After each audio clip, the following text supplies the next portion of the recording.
Welcome back to the channel, guys. It's your boy Bam. I hope you're having a good day. Today we're gonna be reacting to Mr. Ballen top 3 strange but true stories. Yeah, let's see what we got going on. I'm a big fan of Mr. Ballen. His stories are the way he tells his stories is so compelling. You know what I mean? So like I love it. You know, I'm always intrigued. So I decided to bring it with y'all. You know, let's react to this together. So, without further ado. Remember to like, comment, and subscribe as well. Yeah, let's get into it. In the spring of 2021, 52-year-old Texas resident Karen Davis got married, and then after the ceremony and after the honeymoon, she went through the process of changing her last name from Davis to McBride to match her husband's last name. After the change was done, the last step was to get a new driver's license with the new name on it. So Karen emailed the local DMV, or Department of Motor Vehicles, to set up a time for her to come in and make the change to her license. But after she sent that email, the local DMV immediately emailed Karen back, and they told her that they could not help her with this request until she resolved an issue. Now, they didn't specify what this issue was. However, I'm sorry, but this guy really attracts his audience. Like, bro, I don't know. For the people that don't know this guy, it tells his story so good. It's amazing. It's like he's right there talking to you. Like literally right next to you talking. Like he goes through the details, everything. It's mad. But yeah. very cryptically said it had something to do with the state of Oklahoma. And then at the bottom of the email, there was just a phone number they told her she needed to call in order to resolve this issue. And so Karen's thinking, okay, that's pretty weird, but I did used to live in Oklahoma, so that probably has something to do with it. And so, not thinking much of it, she punched this number the DMV had given her into her phone, and then she let it ring. A few moments later, much to Karen's shock, a woman from the Norman, Oklahoma District Attorney's Office picked up the phone and said, "How can I help you?" Karen immediately assumed that the DMV must have made a mistake, that maybe they were trying to give Karen some other number in Oklahoma because this was an Oklahoma problem, and they had mistakenly given her the number to the DA's office. But since she had this woman on the phone, Karen told her, hey, I was just trying to get a new license in Texas. They told me there was some sort of issue. It had to do with me potentially living in Oklahoma. I don't know what it is, but this is the number they gave me. So I'm sure it's a mistake, but that's why I'm calling. The woman from the DA's office had no idea who Karen was, but after taking down Karen's information and looking on her computer, she discovered Karen's so-called Oklahoma problem. And after she explained to Karen what this enormous problem was, Karen literally couldn't believe it. But after this woman went over... I'm sorry, but it's just funny when people are named Karen. over the details a few more times and really showed Karen that this Oklahoma problem was very, very real, suddenly everything in Karen's life made sense. For the last 22 years, Karen, who was incredibly smart and friendly and polite and never had a problem with anyone, had an incredibly hard time getting a job. Even jobs that she was extremely qualified for, she would get turned down for someone who was way less qualified. And then, in the rare times that Karen did actually get hired, she would always get fired for no reason. And so Karen never understood why she was being treated this way until now. It would turn out 22 years earlier, which is when Karen's hireability issues began, she lived in Norman, Oklahoma, which is where the DA's office was that she would end up calling 22 years later. And when she was living in Norman, she lived with a roommate. And this roommate was this nice young man who had a couple of young kids. And one weekend, he went to the local movie store called Movie Place, and he rented the hit 90s movie, Sabrina the Teenage Witch, to watch. Never seen it. Never seen it. Watch with his kids. And after he was done watching this movie, he didn't return the VHS tape of Sabrina the Teenage Witch back to Movie Place. Now, normally when this happened, the movie store would just hit the card holder with lots of late fees, which was actually great for the movie store. They made lots and lots of money on individual people that just forgot to return their movies.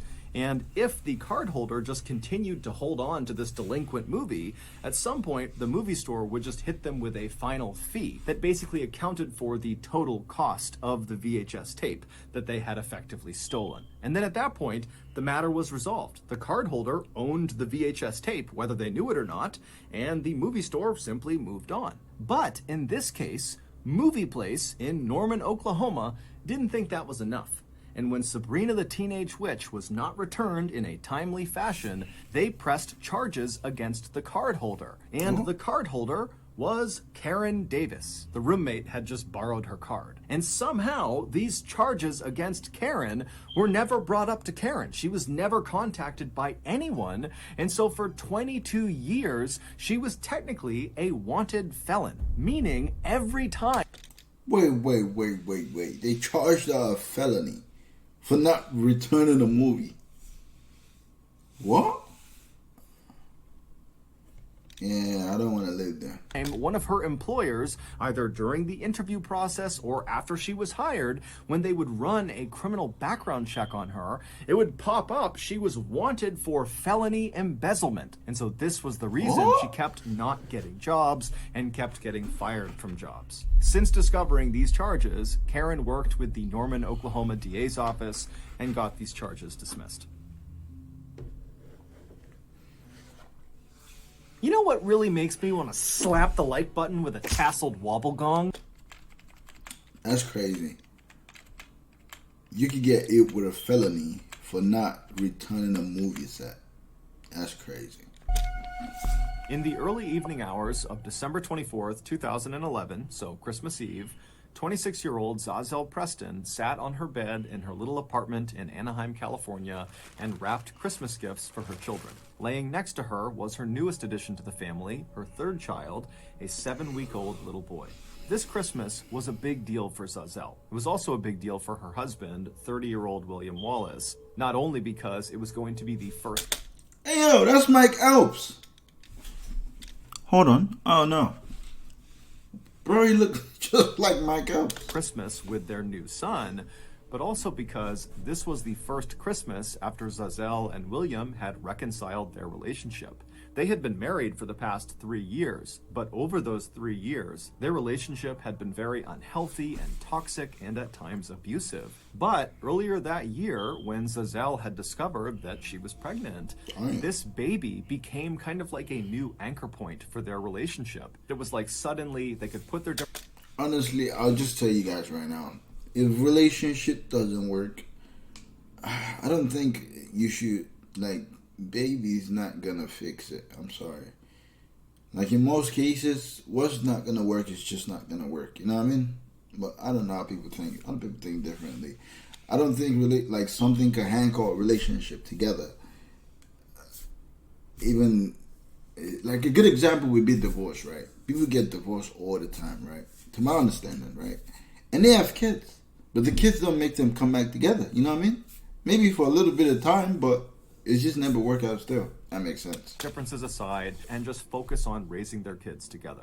After wrapping her final present, Zizelle hopped off the bed, she scooped up her little boy, and then she headed out into the living room where she met up with her husband and her 2 older children, who were little girls aged 3 and 8, and then they all headed outside and went next door to celebrate Christmas Eve at a party with their neighbors.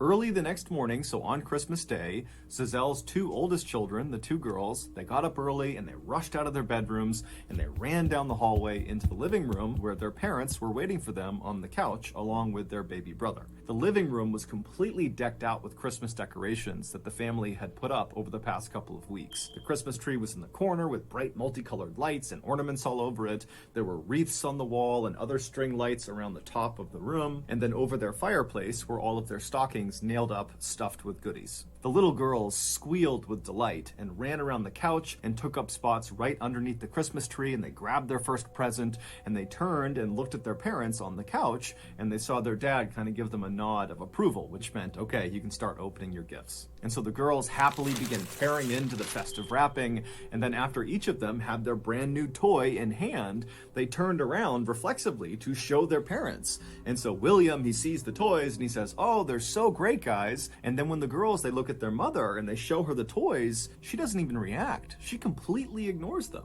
And so at some point, these little kids, they start yelling for their mom, hey mom, check it out, look at this new toy. But Zizelle just sits there. She doesn't say a word. She's just sitting back on the couch, completely ignoring them.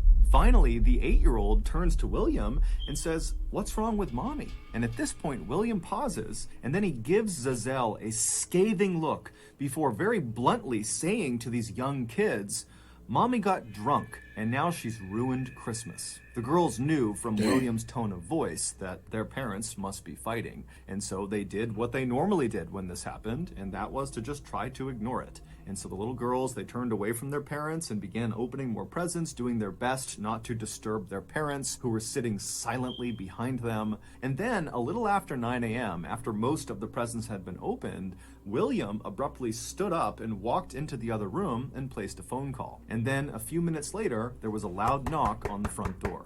The night before, after Zizelle and William and their kids had left their neighbor's party and come back to their apartment, Zizelle and William had gotten into a vicious fight.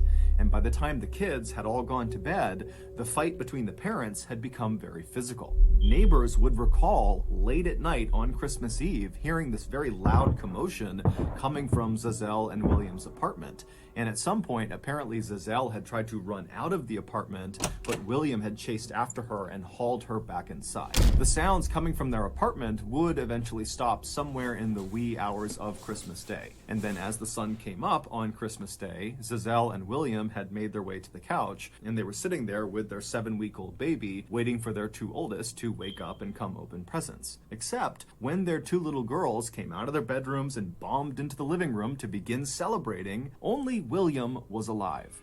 Zizelle had been beaten to death by William. And after he had beaten her to death the night before, he had dragged her into the living room, set her up on the couch to make it look like she was sitting, and then... Damn, see, oh my days, bro. With the kids in the house.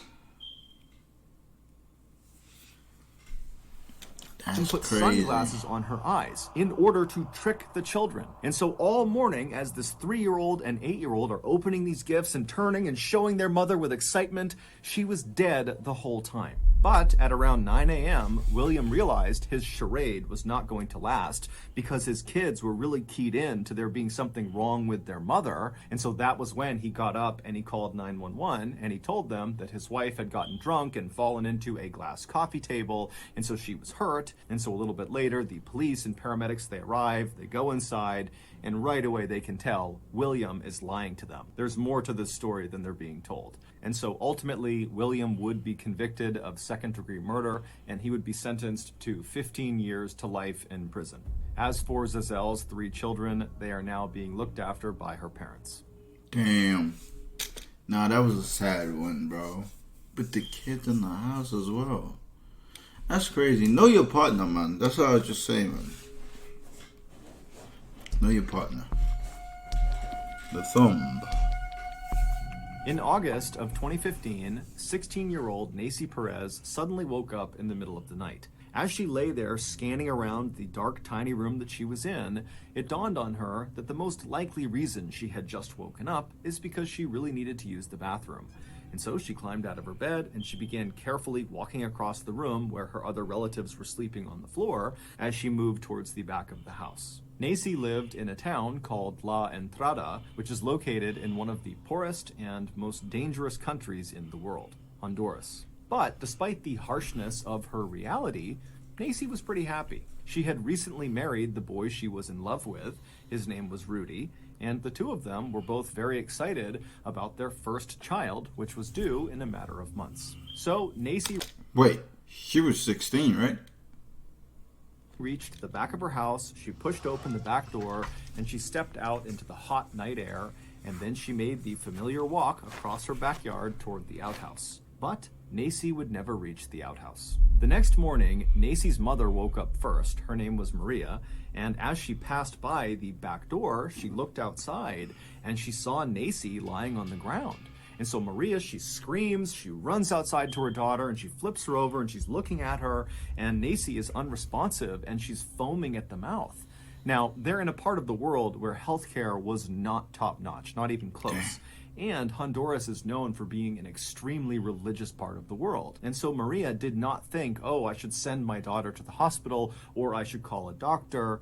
Instead, Maria and the rest of Nacy's family, who had all streamed outside because of the commotion, they decided to call a priest to perform an exorcism because the belief was Nacy must be possessed with demons. And so a priest was hailed to the residence, and the priest would perform an exorcism on Nacy, but it wouldn't do anything. And so at that point, Maria and the rest of Nacy's family would take Nacy, who was still totally unresponsive and foaming, to the local hospital, but by that point it was too late. Nacy was dead. When Nacy's family asked the doctors what happened to her, they said they didn't know. And so, heartbroken and confused, Maria and the rest of Nacy's family brought Nacy back home. They had an ad hoc memorial service, and then they buried her. The following day, Nacy's husband, Rudy, who was totally distraught because he has not only lost his wife.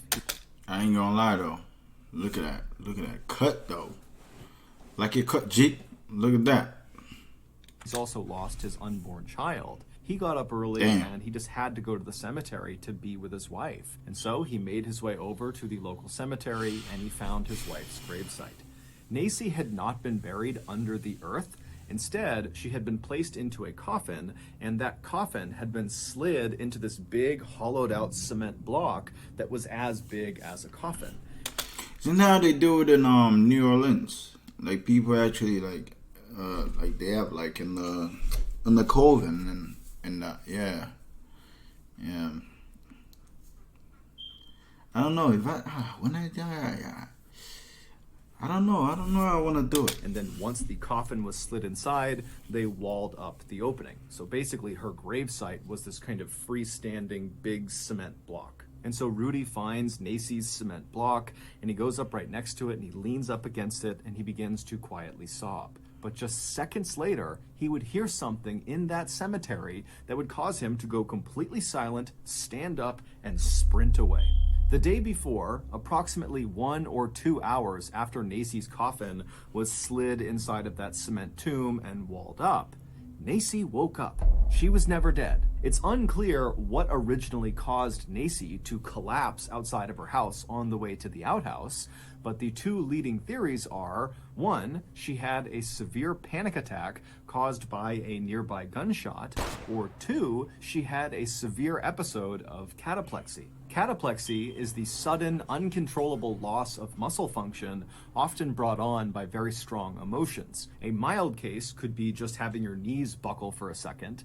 A severe case, which is what they believe could have happened to Nacy, would result in basically complete paralysis. But whatever the case was, the doctors at the hospital got it wrong. When Nacy was brought to them, she was not dead. And so when she woke up inside of her coffin that was encased in cement, she began shrieking and trying to pound up against the inside of these tight walls that were pressed up against her. And at some point, she even managed to force her hands up near her head, and she shattered the glass window that sat in her coffin that looked right down at her face. She broke the glass, but it didn't help her at all because, again, it's just cement on the other side. And so glass shards fell into her mouth and into her eyes. And so she stayed like that, screaming and trying to fight her way out for over 24 hours, trying to get anybody's attention. But nobody heard her until her husband, Rudy, he leaned up against her tomb and he put his ear right up against the cement and began to cry. And that's when he heard through the cement the sound of his wife calling out for help. Rudy instantly ran and got help, and he and his family came back and they broke open the side of this tomb and they pulled Nacy's coffin out. And even though she was now unresponsive, she had a faint heartbeat. And so they rushed her to the hospital, but by the time she got there, she really had died. Nacy had finally just run out of oxygen, likely within minutes of her husband finally hearing her screams. Oh, come on, man. That was, okay, that one takes the cake, man. Oh, my God. Bro, that's sad. That was really sad. And, anyway, hey, I hope you guys enjoyed that. That really touched me, man. But, I hope you guys enjoyed that. Remember to like, comment, and subscribe, and let me know what you guys think about this. If you want me to do more of this, you know, you can name it part 1 and just keep it going that way. But yeah, without further ado, see you guys later. Peace.